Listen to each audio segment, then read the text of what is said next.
Hi guys, welcome to another beer review. Today we're going back over to Canada to a really reliable brewery actually.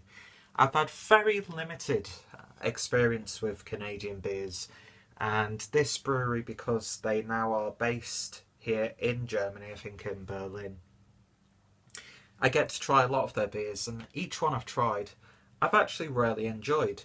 And this is the Steamworks Brewery, who are out of Vancouver.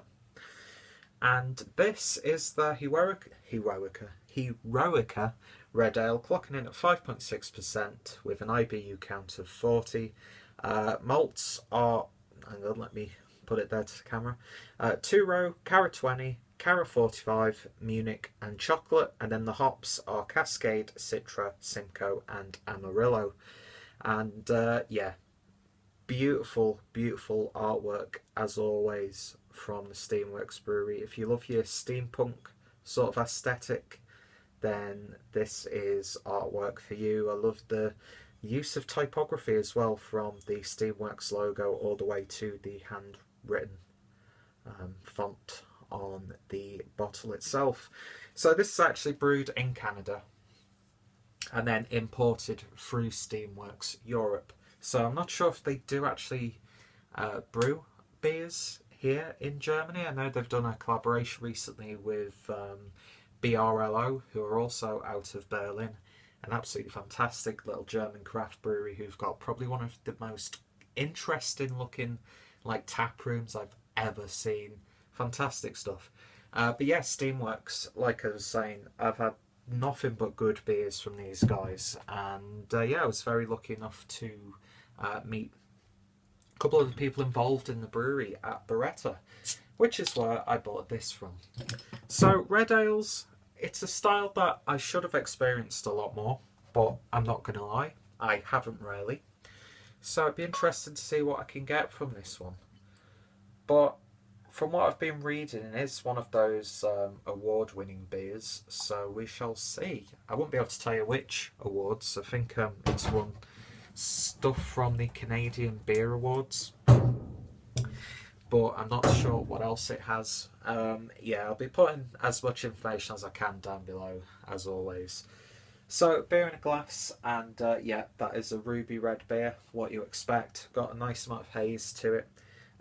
It is fairly opaque, but when you hold it up to the light you can see through it, and then you can see that lovely carbonation rolling up to about one finger's worth of a slightly sort of eggshell pale brown colour.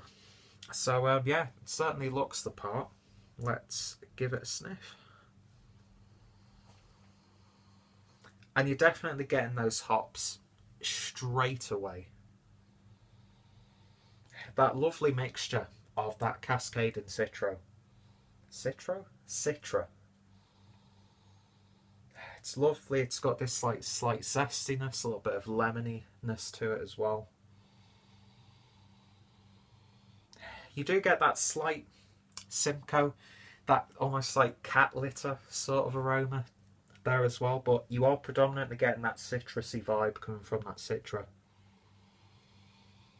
But then you get a lovely, lovely malt profile in the background as well. Definitely getting those caramel malts. Yeah, it smells really, really nice. Nice and balanced. None of the aspects are in your face. I'd say the most domineering aspect is probably that Citra hop, but it is a fairly balanced beer, and everything is just working really, really nicely together. So anyway, let's see if it tastes as good as it smells. Cheers.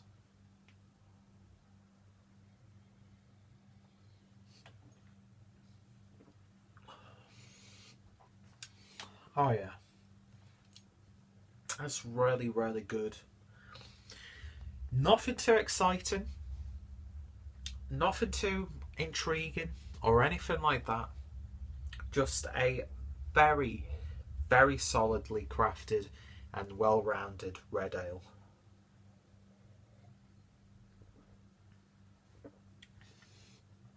The multi-tones are there. It's got this nice medium body to it, gentle carbonation. You get that slight caramel chocolatey sort of flavour in there.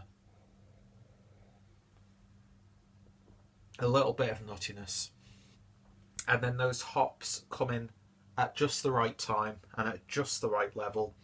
It doesn't become too hoppy, because sometimes I've found with really hoppy beers, when it's not done right, you just get like that sort of like hop acid and hop oil sort of flavour, like the stuff that's left over from that initial hop hit.